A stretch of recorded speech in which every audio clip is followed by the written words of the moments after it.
Ships in the making, bound for a distant shore, world for the taking, men gone forevermore,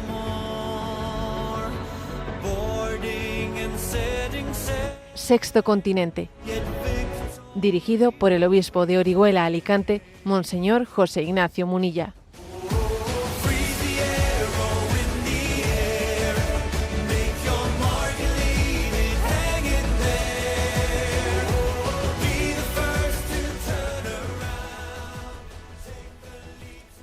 Un cordial saludo a todos los oyentes de Radio María. Un día más, con la gracia del Señor, nos disponemos a realizar este programa radiofónico llamado Sexto Continente, que lunes y viernes de 8 a 9 de la mañana, una hora menos en las Islas Canarias, realizamos aquí en directo en Radio María España. Hoy es 15 de diciembre y voy a comenzar por comentar dos noticias que han llegado pues a los teletipos que se están sirviendo pues prácticamente pues en estas últimas horas, ¿no?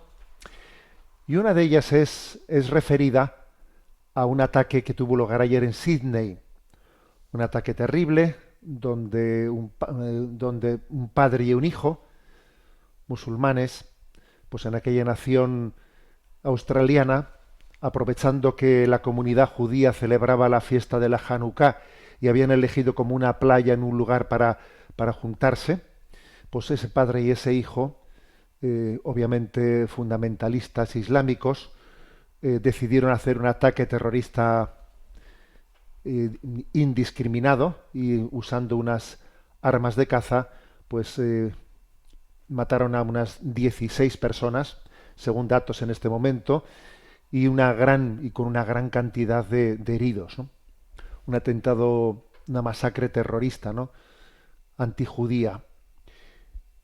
Pero allí pasó algo que fue curioso, yo lo he comentado en redes sociales, ¿no? Pasó un gran signo de esperanza, y es que un ciudadano transeúnte que pasaba por allí, pues la verdad es que tuvo una reacción increíble, y es que al ver que uno de los dos terroristas pues estaba disparando indiscriminadamente, se escondió detrás de un coche y, aprovechando que estaba apuntando, pues se lanzó hacia uno de los terroristas y le arrebató su fusil. Le arrebató, le desarmó, y obviamente salvó muchísimas vidas, ¿no? Y resultó que este hombre que hizo este gesto heroico era un vendedor de frutas que era también musulmán. Se llama Ahmed al-Ahmed, que es un nombre árabe musulmán, ¿no? Que significa el que alaba más a Dios.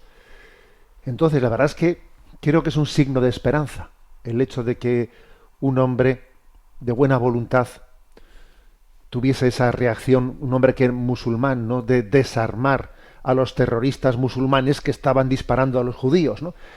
Me parece que Dios le puso ahí para hacer ese signo.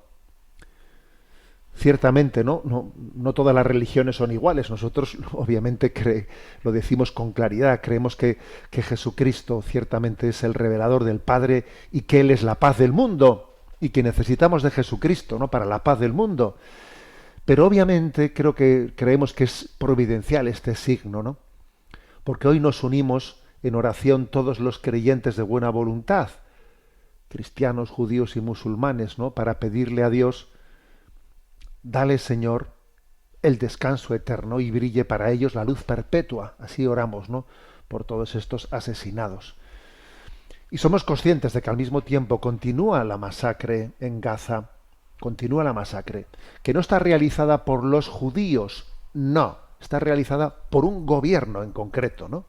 Por un gobierno. Y tenemos que distinguir muy claramente lo que son las responsabilidades políticas de hablar de los judíos, los musulmanes, los cristianos. No, es un gobierno en concreto, ¿no? El de Netanyahu, el que está llevando a cabo pues una masacre, y ciertamente en Gaza continúa esa masacre, continúa, y después de que en teoría no se hizo ya el acuerdo de alto en fuego, siguen muriendo cientos de personas. Fue una auténtica barbaridad que se llegase a un acuerdo de paz en el que no entrasen en la franja cascos azules, que hubiese sido lo normal, que entrasen cascos azules, ¿no? Y que no se dejase en manos de Hamás la gestión de lo que ocurre en la franja. Claro, que parece que es como la justificación para seguir atacando y seguir matando a inocentes. Por eso no valoramos el que existan signos de esperanza de personas que actúen en conciencia y no se dejen arrastrar por esa especie de bandidaje de a ver en qué bando nos posicionamos. No, aquí no hay bandos. Aquí no hay bandos. Y mucho menos cuando esos bandos se pretenden pues arropar, ¿no?, en la bandera de una religión. No, lo que existen es personas con conciencia o personas sin conciencia. Por lo tanto, esta es la primera noticia, ¿no? Este es un gran signo de esperanza. Yo ayer lo comenté en mensaje a redes sociales. Y la otra noticia es la siguiente. Bueno, pues resulta que en España, en esa situación tan crítica en la que está España, el presidente de la Conferencia Episcopal pues concedía una entrevista ayer a un diario, a un conocido periódico, dentro de la cual le preguntaron por la situación, ¿no?, de bloqueo que vive España, y el presidente de la Conferencia Episcopal, bueno, pues se manifestó, como ya ha hecho en otras oportunidades, diciendo que esta es una situación de colapso, porque es obvio, ¿no?, que estamos viviendo una situación de colapso. Entonces dijo que lo más lógico es recurrir a los resortes constitucionales, bueno, pues para desbloquear esta situación, pues bien sea haciendo una moción de censura, o bien sea adelantando unas elecciones, o lo que fuere, ¿no? O sometiéndose a una votación de confianza en el Parlamento, o lo que fuere, ¿no? Bueno, pues resulta que el presidente de gobierno pues no le sentó bien estas declaraciones del presidente de la Conferencia Episcopal, y en un mitin que realizó en Extremadura, comunidad autónoma que está ahora pues en elecciones autonómicas, pues allí aprovechó para decir que si el presidente de la Conferencia Episcopal, que si se quiere presentar a las elecciones, que se presente, y que cómo se mete en política y no sé qué y no sé cuántos, ¿no? Entonces, pues el don Luis Argüello, presidente de la Conferencia Episcopal, ha publicado un mensaje a redes sociales que yo creo que no puede ser más claro y escueto. Y es el siguiente, ¿no? Ante el respeto a la vida y su dignidad, la comprensión y el apoyo a la familia en la vivienda y la educación, la acogida de inmigrantes, el servicio a los pobres, la libertad religiosa y de conciencia y el respeto a las reglas básicas del Estado de Derecho, yo no soy neutral. Es decir, el presidente de la Conferencia Episcopal le ha dicho, a ver, o sea, esa invocación de que la Iglesia no se meta en política, es casi como pretender decir que la Iglesia no ilumine desde la perspectiva evangélica y de la doctrina social de la Iglesia lo que está ocurriendo en este mundo. Que se quede en las nubes, cantando cantos angelicales, pero que no se meta en lo que está aconteciendo aquí. Ya, pero es que no es por nada.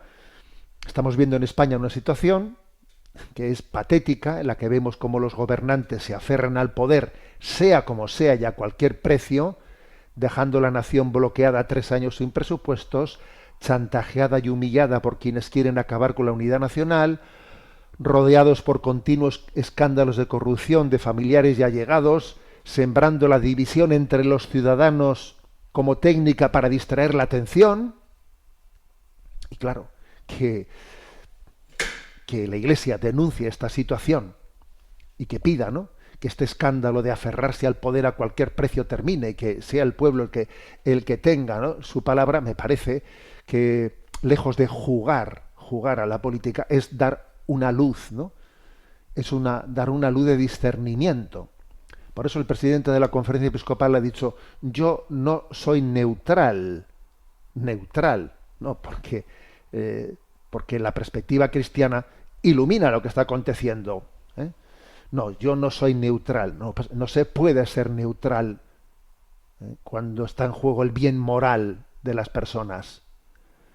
Bueno, pues tampoco en este programa de Sexto Continente somos neutrales, porque obviamente esta esta vocación que tiene el Evangelio a transformar el mundo nos lleva a implicarnos, y cuando te implicas te complicas, pero finalmente te simplificas, ¿sabes?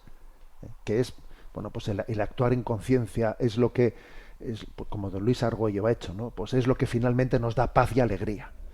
Bueno, vayan por delante pues el comentario de estas dos noticias de última hora, en este programa del 12 del 15 de diciembre de Sexto Continente. Sexto Continente es un programa que tiene interacción con los que sois usuarios de redes sociales, en Instagram y en Twitter a través de la cuenta @obispo_munilla, en Facebook a través de la página que lleva mi nombre personal de José Ignacio Munilla. Los programas anteriores están a vuestra disposición tanto en el podcast de Radio María como en diversas plataformas como la de YouTube, en YouTube en el canal En Ti Confío. Ahí están los programas de Sexto Continente. También en la plataforma de iVoox, de Spotify, de Amazon Music, y también decir que pues en la página web www.enticonfio.org también allí están los programas anteriores. Se puede también desde allí seguir en directo por televisión la emisión de este programa por En Ti Confío TV. Y bueno, pues además hay otros muchos materiales que allí se están pues intentando ordenar. Bueno, vamos adelante en el programa de hoy, que tenemos noticias interesantes para comentar. Ayer el diario El País publicaba un reportaje interesante sobre una emergencia grandísima que se está viviendo en Sudáfrica. Sabéis que Sudáfrica pues es uno de los países de África, pues digamos, más desarrollados, ¿no? Tiene la economía más industrializada del continente africano, infraestructuras avanzadas, universidades de alto nivel, sector financiero potente. Bueno, pues digamos que también tiene grandes contrastes sociales, y problemas de desigualdades muy fuertes, pero bueno, digamos que no es una nación pues que destaca bastante, ¿no?, sobre el resto de las naciones africanas. Bueno, pues la noticia de la que se hacía eco ayer el diario El País es que Sudáfrica ha declarado la violencia de género como catástrofe nacional. Ha habido, digamos, obviamente no estamos hablando de un problema de una nación en concreto. Esto es un problema mundial, mundial. En España este problema es también muy serio. En Hispanoamérica es muy serio. Pero bueno, con motivo de que en Sudáfrica la cosa ha estallado y ha habido movimientos sociales fortísimos desde noviembre para aquí, grandísimas manifestaciones, es que resulta que está aumentando esa violencia de género, hasta el punto de que diariamente son asesinadas 15 mujeres y diariamente la policía registra 117 violaciones diarias. Claro, es tremendo. O sea, se produce pues un feminicidio, para entendernos, ¿no? Pues que es en unos niveles, en unas cifras, vamos, increíbles, ¿no? Entonces, bueno, pues haciendo un gesto fuerte, el gobierno lo ha declarado catástrofe nacional. La violencia de género como catástrofe nacional. Es una medida histórica, según las organizaciones, ¿no?, de defensa de los derechos de la mujer. Bueno, y se ha conseguido un poco como consecuencia de las presiones tan grandes que se han ejercido, de manifestaciones que han colapsado las ciudades. Ha habido un proceso de sensibilización muy grande. Bien, pero es que ahora resulta que uno lee el artículo del País y me hace gracia que el propio artículo pues diga, claro, la historia está, ¿y ahora qué? Hemos declarado catástrofe nacional. Bueno, pero ¿ahora qué hacemos? Porque claro, no se termina de saber, ¿y esto qué se hace para solucionarlo? Porque una declaración no significa, leo literalmente el artículo del País, una declaración no significa nada sin una implementación, sin una estrategia coordinada de prevención y de rendición de cuentas. Bueno, ¿esto entonces en qué se traduce? Bueno, es verdad que se podrá decir, venga, pues que haya más refugios para acoger a las mujeres que han sido agredidas, venga, que se intente ver qué medidas podrían tomarse, ¿no? Pero es que la sensación que da es que se declara catástrofe nacional, pero no se sabe qué hacer. Hay planes, pero no son... O sea, lo que suceda en el futuro dependerá en gran medida de cómo se interprete y se gestione eso de la ley de catástrofe nacional, ¿no? Porque en teoría esa ley de catástrofe nacional permite la financiación por vía rápida, la coordinación entre múltiples organismos, el nombramiento de una autoridad central responsable para dar respuesta a la emergencia. Sí, sí, bien, pero ¿por dónde vamos para luchar contra esto? ¿Cómo se lucha contra esto? A ver, ampliar la capacidad forense, reforzar la policía, aumentar el número de tribunales especializados, ampliar los refugios. Sí, pero, a ver, pero si todo eso más o menos ya se estaba haciendo, pero, es decir, ¿de dónde nace este problema? Entonces creo que, claro, obviamente, a mí me ha llamado la atención que una noticia como esta deja patente el problema, pero luego tú percibes al leer la noticia que no se sabe cómo abordarlo. ¿Cómo abordarlo? Entonces, permitidme mi reflexión, ¿no? La opinión pública internacional está sin duda, gracias a Dios, ¿no?, muy sensibilizada frente a la violencia contra la mujer, ¿no? Las declaraciones solemnes, las campañas institucionales, las legislaciones cada vez más severas y decisiones como esta, ¿no?, de Sudáfrica de declarar la violencia de género catástrofe nacional, ¿no? Bueno, pues demuestran que el problema es reconocido, ¿no?, como urgente, como dramático. Pero, sin embargo, hay un dato que interpela con fuerza. Los índices de violencia no dejan de crecer, a pesar de toda esta concienciación. Siguen creciendo y creciendo y creciendo. Entonces, si después de tanto despliegue político, mediático, jurídico, los índices de violencia siguen creciendo, a ver, algo no está funcionando. O dicho con mayor precisión, no se está tocando la raíz del problema.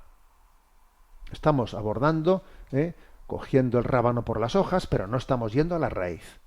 Porque cuando una enfermedad se cronifica a pesar de los tratamientos, la medicina responsable se tiene que preguntar si no me he equivocado de diagnóstico. Pues tal vez estamos atacando solo los síntomas, condena social, endurecimiento penal, campañas de concienciación, pero no las causas profundas que generan una cultura de violencia, ¿no?, y de dominio. Y aquí surge una pregunta incómoda, que rara vez se la formula alguien. De hecho, en este artículo del País, por supuesto que no se lo formulan, ¿no? ¿No habrá razones ocultas, estructurales, culturales, que no se están abordando por resultar incómodas, políticamente incorrectas? Entonces yo lo he dicho en este programa en alguna ocasión, pero lo voy a repetir claramente. Yo creo que una de estas causas ocultas, pero que es evidente que está detrás de este problema, es la extensión masiva de la pornografía. Nunca en la historia había sido tan accesible la pornografía, tan precoz, tan desregulada, tan violenta en sus contenidos. Y la pornografía no es un entretenimiento inocuo, porque está moldeando la mirada, el deseo, está configurando la forma de relacionarse con otras personas, está deseducándonos. Con la pornografía la mujer aparece de manera sistemáticamente cosificada, reducida a objeto de consumo, despersonalizada, utilizada. Cuando se normaliza esta visión, nos resulta extraño que se degrade el respeto a los demás, ¿no? Que se anestesie la educación, ¿no? Que se prepare el terreno para formas cada vez más agresivas de relación. Quien aprende a mirar a la mujer como un objeto acaba tratándola como tal. A esto se suma otra carencia profunda, ¿no?, que es el olvido de la virtud de la castidad. Y la castidad no es ni represión, ni negación del deseo, ni, como se dice por ahí, ¿no?, es educación del amor. Es la virtud que permite mirar al otro no como medio para la propia satisfacción, sino como persona digna de respeto, misterio y don, ¿no? Y cuando la castidad desaparece del horizonte moral, el deseo se absolutiza. Y entonces a quien tienes delante tuyo lo instrumentalizas. El paso de la cosificación a la violencia, entonces es mucho más corto de lo que quiere reconocerse. Claro, es que no hay un salto grandísimo de cosificar a utilizar y de utilizar a hacerlo de forma violenta. No, son pasitos, no son grandes saltos, ¿sabes?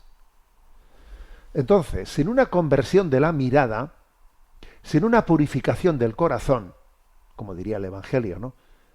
Las políticas públicas se quedan en un nivel superficial. Se combate la violencia con leyes, pero se alimenta culturalmente aquello que lo está engendrando. A ver, que estás tejiendo y destejiendo al mismo tiempo. Por el día estás tejiendo y por la noche vas destejiendo lo que por la mañana has estado tejiendo. Estás intentando tejer una cultura del respeto y por la noche estás destejiéndola. Así no vas a ningún lado. Se condena el maltrato, pero se normaliza un imaginario sexual que lo prepara. Se habla de respeto, pero se promueve una cultura que reduce el cuerpo a mercancía. Entonces yo creo que este es el problema, y no queremos verlo, Porque ya me dirán, como después de tanta campaña de concienciación, etcétera, oye, pues cada día más casos de maltratos y de violaciones, ¿no? Desde una perspectiva, yo diría, sensata, la clave no está tanto en más normas, sino en una renovación antropológica. Recuperar la verdad sobre la persona humana, creada a imagen de Dios, llamada al amor verdadero, y no al uso mutuo. El problema es que no sabemos amar. Ese es el problema, ¿no?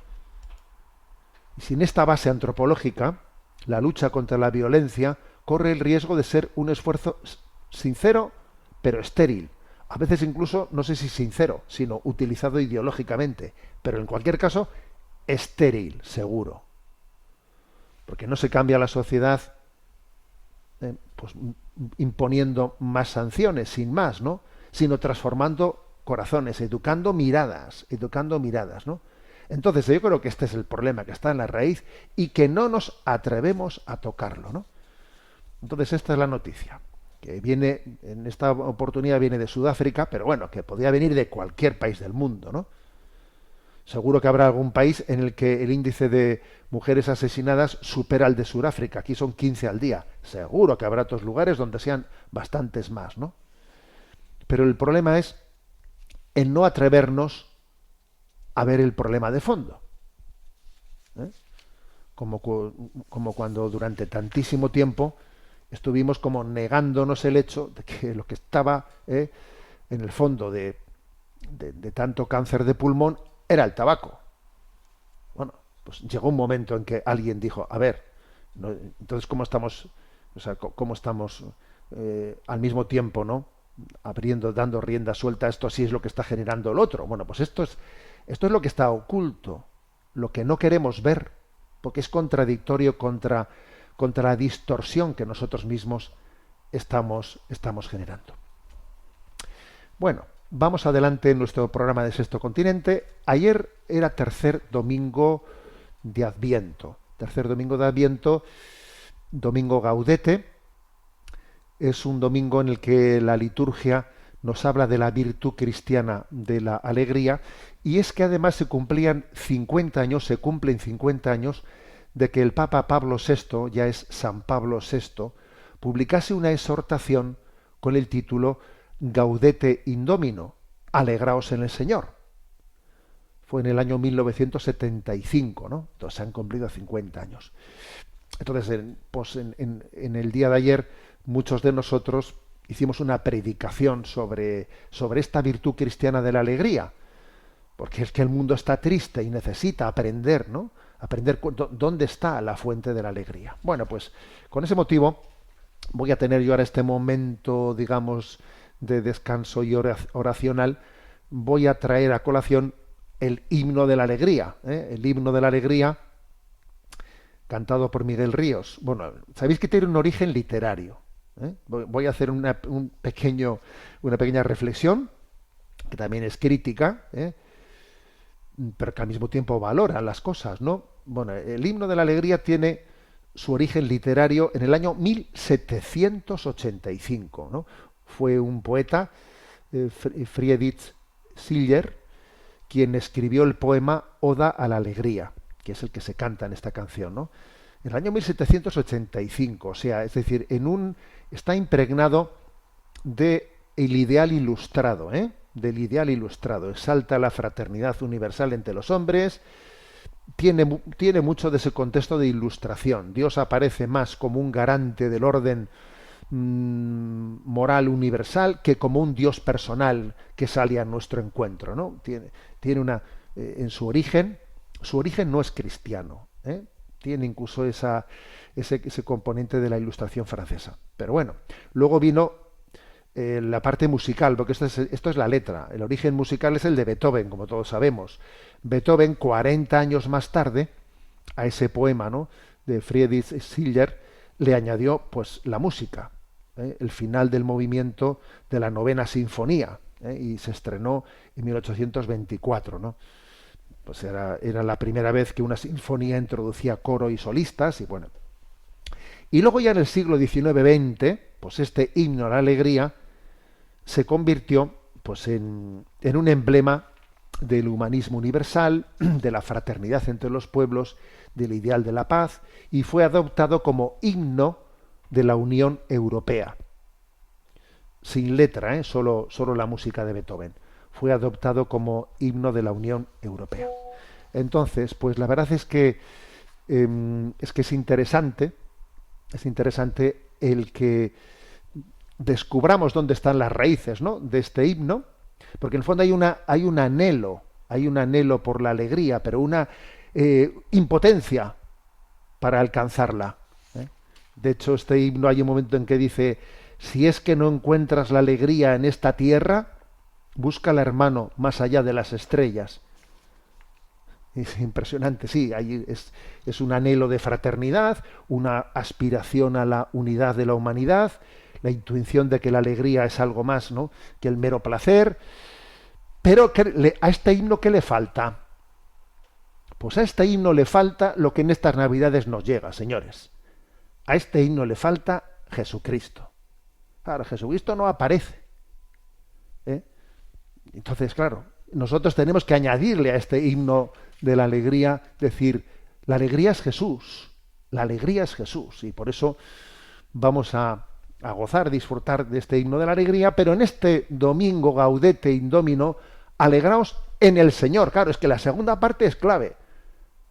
Decir solo alegraos, vamos a ver, pero es que volvemos a lo mismo que hemos dicho antes con el tema de la violencia de género. El problema es que no te das cuenta de dónde está la causa de este problema de la violencia.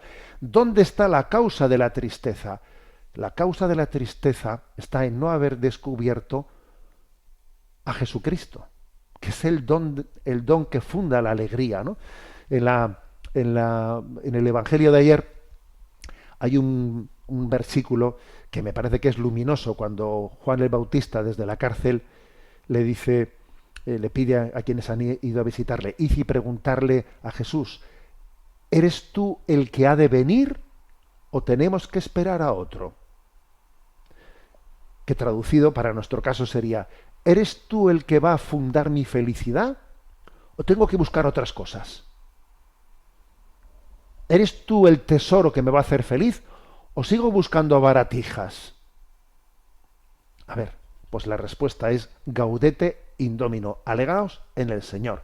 Y esta es la respuesta del himno de la alegría, lo que el himno de la alegría llega buscando tantos siglos, y resulta que no hemos tenido sencillamente la honestidad de decir: Jesús es nuestra alegría. Vamos a escucharlo y a disfrutarlo.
Pues fijaros, no es que busquemos la alegría más allá de las estrellas, es que esa estrella ha nacido entre nosotros.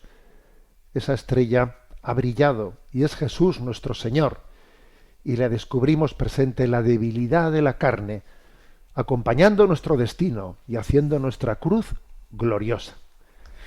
Bueno, seguimos adelante en este programa de Sexto Continente y voy a compartiros la felicitación de Navidad que he preparado este año, que la publicaré en los próximos días, pero aquí los oyentes de Sexto Continente tienen que tener la primicia. La leo y luego comento la noticia que subyace a la felicitación, ¿no?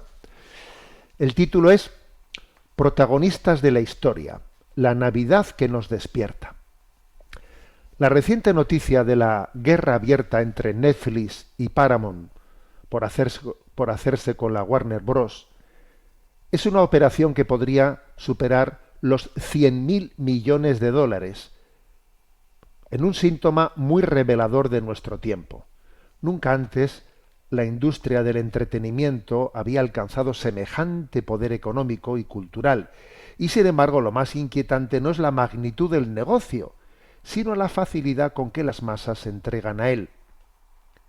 Vivimos inmersos en un océano de pantallas que dictan los temas de conversación, moldean imaginarios y terminan, casi sin darnos cuenta, ocupando el lugar que en otro tiempo pertenecía a la propia vida. Caminamos hacia una cultura en la que los seres humanos parecen haber dejado de ser protagonistas de su historia. Las tramas ajenas sustituyen a nuestras búsquedas. Los personajes ficticios desplazan a las personas reales. Y los grandes relatos digitales anestesian la inquietud espiritual que habita en el corazón humano. Mientras permanecemos hipnotizados por las series de moda, los verdaderos hilos de la historia, los que afectan a la justicia, la paz, la dignidad humana y el futuro común, son manejados por quienes conocen bien la estrategia del consume y calla. Es la versión posmoderna del antiguo pan y circo romano, pero ahora el circo es más sofisticado. Pornografía omnipresente, series infinitas que devoran horas y horas de nuestra atención, fútbol convertido en religión civil y alcohol y drogas normalizadas como vía de escape. Una sociedad entretenida es casi siempre una sociedad desactivada, y una sociedad desactivada se convierte en terreno abonado para la manipulación. Pero héteme aquí que en este paisaje de luces artificiales resplandece una luz distinta. Ha nacido un niño. En el silencio de Belén, Dios entra en la historia humana no para dominarla desde arriba, sino para habitarla desde dentro. Con su nacimiento, la eternidad toca el tiempo y la esperanza irrumpe allí donde parecía reinar la resignación. Ese niño es la respuesta divina a la pasividad que amenaza al corazón del hombre. Viene a despertarlo, a liberarlo, a devolverle la capacidad de discernir y de elegir el bien. Porque la mayor esclavitud no es la que ejercen los poderosos desde fuera, sino la que se gesta dentro de nosotros. De hecho, la dictadura más consolidada es aquella en la que los esclavos sienten placer en serlo. Y es que son nuestras dependencias, miedos, vacíos y heridas las que nos hacen presa fácil de cualquier estrategia de manipulación. Cristo nace para romper esas cadenas interiores y para que el hombre, reconciliado consigo mismo y con Dios, pueda recuperar la libertad de conducir su vida según la verdad. La Navidad nos recuerda que Dios ha entrado en la historia de la humanidad para que nosotros podamos entrar de nuevo en la nuestra, en nuestra propia historia. No estamos llamados a ser espectadores, sino protagonistas, llamados a escribir con nuestra libertad una historia distinta, más humana, más justa, más luminosa. En un mundo que compra distracciones a precio de oro, Dios nos ofrece un camino humilde pero decisivo: redimir el corazón para transformar la historia. Allí, en Belén, comienza la verdadera revolución. Por eso, esta es la reflexión que he escrito para introducir la felicitación navideña, ¿no? Que, como veis, pues abordo el tema de la noticia que ha supuesto, bueno, pues que Netflix haya hecho la oferta de compra de la Warner Bros. Pues por 83.000 millones de dólares, ¿no? Una cosa que es increíble, ¿no? Una cosa increíble. Bueno, pues que luego resulta, bueno, estamos hablando de que es hablar esa industria del entretenimiento, de que si Harry Potter, de que si Matrix, de que si Juego de Tronos, todos estos temas, ¿no? Tienen los clásicos y luego también muchas series nuevas. Bueno, pero es que, claro, fijaros, luego resulta que esa oferta parece que se queda corta, porque luego ha venido la Paramount y ha aumentado la oferta que había hecho Netflix. Entonces, para comprar la Warner Bros. Ha ofrecido 108.000 millones. De repente, 20.000 millones más, 108.000 millones.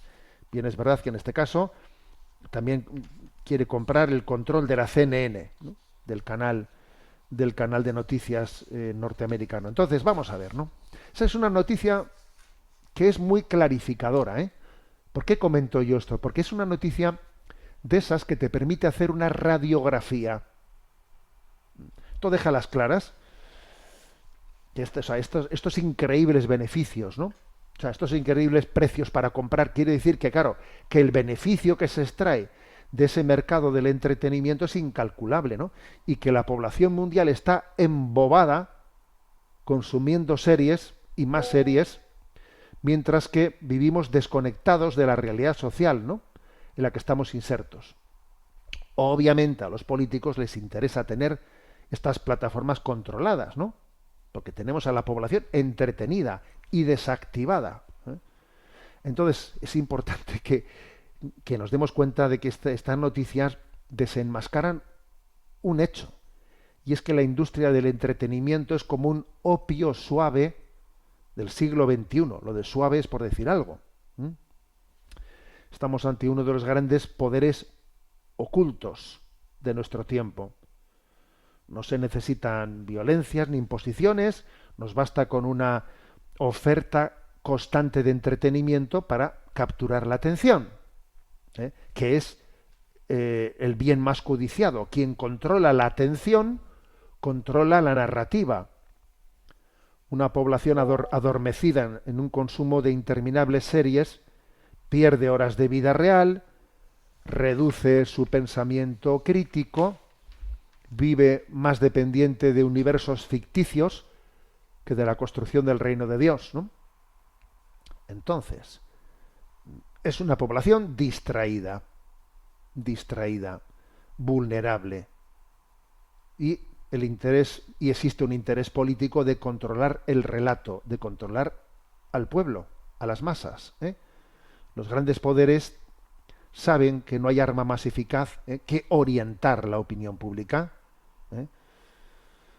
y que si el ciudadano está entretenido, emocionalmente absorbido, ocupado en consumir historias ajenas, protesta menos, exige menos, se conforma más, y entonces, bueno, y además, ¿no? Si con esos gigantes audiovisuales también se añaden las líneas editoriales, porque a veces estas grandes plataformas de entretenimiento les van asociadas también canales televisivos de comunicación, como la CNN, por ejemplo. Entonces, claro, controlas entretenimiento, noticia, claro, y lo tienes ya todo copado. Entonces vamos construyendo una generación que está desconectada de la realidad, desvinculada, y entonces se crean personas emocionalmente colmadas, existencialmente vacías, saturadas de estímulos, poco comprometidas con la verdad, con el sufrimiento del prójimo. La imaginación queda ocupada por ficciones y queda poco tiempo para la escucha de la palabra de Dios y de la escucha de lo que Dios nos quiere decir en el momento en el que vivimos, ¿no? Entonces, señores, por eso me ha parecido adecuado acoger, ¿no?, partir de esta noticia para hacer la reflexión navideña de este año. Protagonistas de la historia, la Navidad que nos despierta. A ver, Cristo nos llama a la vigilancia y a la libertad interior. Cuando Él dice, velad y orad para no caer en la tentación. La tentación no siempre llega en forma de pecado escandaloso, sino muchas veces de pasividad, dispersión, pérdida de tiempo. Entonces la batalla espiritual que tenemos que dar se libra también en nuestra atención. ¿A qué dedico mi tiempo? ¿A qué dedico mis ojos? ¿Qué historias moldean mi corazón? ¿Dónde tengo puesto mi corazón? No podemos ser ingenuos. Tenemos que cuidar, ¿no? Porque detrás de todas estas narrativas audiovisuales hay escondido un criterio antropológico, hay una visión del hombre, de la familia, de la sexualidad, de la verdad, del sentido de la vida. Por eso la vigilancia, velad y orad, es más necesaria que nunca. Y tenemos que ser capaces de ofrecer una propuesta cristiana. Cultura sí, ocio sí, evasión no. Sí, también a la cultura, al ocio, pero no a la evasión. No se trata, ¿no?, obviamente, de demonizar, ¿no?, el arte audiovisual. Pues las series, el cine, puede ser un vehículo precioso para la verdad. Lo estamos viendo ahora mismo con la cantidad de proliferación, con la proliferación tan grande de producciones religiosas, ¿no? Pero todo esto no se puede convertir en un sustitutivo de la vida real, ni en una anestesia de la conciencia. Por eso yo he titulado, ¿no?, esta reflexión navideña, Protagonistas de la historia, la Navidad que nos despierta. La alternativa cristiana siempre será discernir, educar la mirada, consumir con criterio y sobre todo vivir despiertos, ¿no?, con el corazón orientado a Dios, atentos al sufrimiento, ¿no?, del hermano que está junto a nosotros, ¿no? Solo así el discípulo de Cristo deja de ser masa manipulable y se convierte en fermento, en sal y luz. Y solamente así, pues aportamos todo lo que tenemos que aportar para la instauración del reino de Dios. Y así decimos, ven Señor Jesús, venga a nosotros tu reino. Bueno, vamos adelante. En este programa de Sexto Continente vamos también a tener nuestro momento de la participación de los oyentes. Y por cierto, aprovecho también para decir que estamos en campaña de navideña y que hay un teléfono al que os invito también, ¿no?, a llamar para participar en esta campaña. La campaña dice Camino de Belén, todos uno en Jesús y María. Y yo, por cierto, se me ocurrió decir el otro día que creo que esta campaña pues podríamos visualizarla en la imagen de Juan Bautista. Pongamos voz a la palabra. La palabra es Jesucristo y la voz es, pues en este caso, Radio María. Pongámosle voz a la palabra.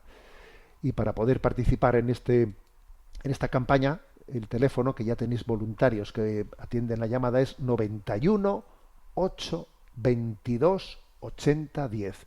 91 8 22 8010. Bueno, y a José, que le tenemos en la emisora, le vamos a pedir que nos presente algunas de las preguntas seleccionadas. Buenos días. Buenos días, monseñor. Nos escribe un oyente llamado Jesús diciendo: buenos días, monseñor. A propósito de la cuestión de los perrijos, no me había dado cuenta de las derivaciones y daños colaterales que este tema acarrea. Hace unos días una señora me decía que paseando al perrijo de su hija, para ella sería su perrinieto, el animal se asustó en un momento dado y tirando de la cuerda fue a dar con ella en el suelo, provocándole una luxación de clavícula. Por otra parte, una amiga me dice que tiene muchas dificultades para ir a su pueblo porque su hermano tiene dos perrijos. Para ella serían perrisobrinos, a los que da prioridad en la relación con su hermana. No sé si usted ha reparado en estas variantes del fenómeno, en el que coincido plenamente con usted, que es debido a las heridas afectivas de nuestra sociedad. Así podemos hablar de perricuñados, perriprimos, etc. Perdone esta carta de perros. Un abrazo desde la limítrofe provincia de Albacete en un día frío y lluvioso, un día de perros. Muy bien, pues estupendo. También hay que decir que de vez en cuando esto nos sirve para reírnos un poco, ¿eh? Bueno, vamos a ver, pues el comentario que hace Jesús, que podía parecer pues meramente jocoso, pues sí es cierto que nos debe de hacer, reflexionar, porque claro, si tú tienes, ¿no?, pues una relación con un animal que le estás tratando, o sea, que estás poniendo en él una relación y un descanso, ¿no? Estás casi sustituyendo el amor por ese afecto. Obviamente eso no solo te tiene consecuencias para ti, también tiene consecuencias para tu familia, que obviamente no tienen dificultad en amarte como quisieran amarte, porque encuentran que tu afectividad está desequilibrada. Y entonces, claro, si resulta que si yo puedo, si yo he desconfigurado mi afectividad y la he volcado en un animal, es que posiblemente las personas que me quieren y que me rodean están teniendo dificultades en expresar, en que yo comprenda, en que yo perciba que me quieren demostrar su amor. Pues porque tú has ido al chupete, has cogido una relación con ese perrijo o con ese animal de compañía, pues y así es como un chupete afectivo, ¿sabes? Entonces, si yo me he apegado de una manera desequilibrada, posiblemente esté no percibiendo el amor que otras personas quieren mostrarme. O sea, esto es como el pez que se muerde la cola. Quizás porque yo tengo carencias afectivas, porque no tengo la experiencia de ser amado como debiera, me he centrado en un animal proyectando en él mi afectividad. Pero al tenerla proyectada en un animal de esa manera, eso me dificulta percibir el amor que me quieran mostrar otras personas de la familia o de mi entorno. Claro. Y además, claro, le tengo menos miedo a esa afectividad con un animal que al amor con una persona, porque el amor con una persona me puede dar más sorpresas, mientras que la afectividad de un animal la tengo controladita a mi gusto, se acaba convirtiendo en un chupete. Luego sí creo que es cierto, ¿no?, esta observación de Jesús desde Albacete. O sea, el corazón humano está para ser amado. Y si estamos de alguna manera no proyectados afectivamente en un animal de una manera desequilibrada, no estoy percibiendo el amor de las personas que me rodean. Adelante con la siguiente consulta. Un oyente llamado Ian nos plantea una duda litúrgica. Buenos días, Monseñor Munilla. Tengo duda de cómo proceder al pasar frente al sagrario durante la misa cuando el cuerpo y la sangre de Cristo están en el altar. Siendo que el cuerpo y la sangre de Cristo están en el altar durante la Eucaristía, ¿hay que arrodillarse o hacer reverencia al pasar frente al sitio denominado sagrario durante la Eucaristía, sabiendo que en ese momento el cuerpo y la sangre de Cristo están en el altar o en el copón que está siendo usado para darnos el cuerpo y la sangre de Cristo? A la parroquia donde asisto, dependiendo de donde esté sentado durante la misa, en muchas ocasiones hay que pasar frente al sagrario después de recibir la comunión. Gracias por su programa y que Dios le bendiga. Atentamente, Ian. Bueno, la consulta de Ian tiene una respuesta sencilla. Durante la Santa Misa, pues para que no haya pues una especie de conflicto, ¿no?, de expresión de los misterios, en ese momento no debemos de estar adorando al Santísimo en el sagrario como hacemos cuando ha terminado la Santa Misa, porque la presencia del Santísimo Sacramento en el sagrario es prolongación de la Santa Misa. O sea, prolonga la Santa Misa. Entonces, no sería pedagógico litúrgicamente pues que uno al mismo tiempo que está celebrando la misa, como está aquí el sagrario, también me arrodillo ante el sagrario y no. Dejamos los actos de adoración al sagrario para después que haya terminado la Santa Misa. Para así centrarnos durante la Santa Misa en la celebración del banquete eucarístico. Entonces, uno pues sí que hace una reverencia al altar, una reverencia inclinando su cabeza, y va, por ejemplo, voy a leer en el ambón y hago una reverencia con él y voy, pero no me estoy arrodillando delante del sagrario, entre otras cosas porque eso no facilitaría, bueno, está el Señor aquí encima del altar, pero también está el Señor en el sagrario, entonces hago genuflexiones a los dos lados. No. O sea, es también como una, digamos, pedagogía de mistagogía, de decir, no, la adoración al Santísimo en el sagrario la comenzamos a expresar cuando haya terminado la Santa Misa, porque el Santísimo, la adoración eucarística prolonga, ¿no?, el misterio eucarístico. Y mientras tanto nos centramos en mientras que dure la Santa Misa, dejamos un poco, digamos, el sagrario a un lado. En algunos sitios se suele tapar el sagrario con alguna cortina, etcétera. Bueno, bien, esté tapado o no esté tapado, la manera de proceder es esta a la que me refiero. Bueno, seguimos adelante. Estamos en el sprint final, señores, de este tiempo de Adviento, y entonces decimos, Maránata, ven Señor Jesús, y le invocamos con verdadera fuerza y esperanza. Y repito que tenemos la campaña de Radio María, tenemos ya voluntarios que pueden atender el teléfono, al teléfono 91 8 22 80 10, 91 8 22 80 10. Que Santa María de la Esperanza, ¿no?, nos acompaña en este último tramo del tiempo de Adviento. La bendición de Dios Todopoderoso, Padre, Hijo y Espíritu Santo, descienda sobre vosotros. Alabado sea Jesucristo.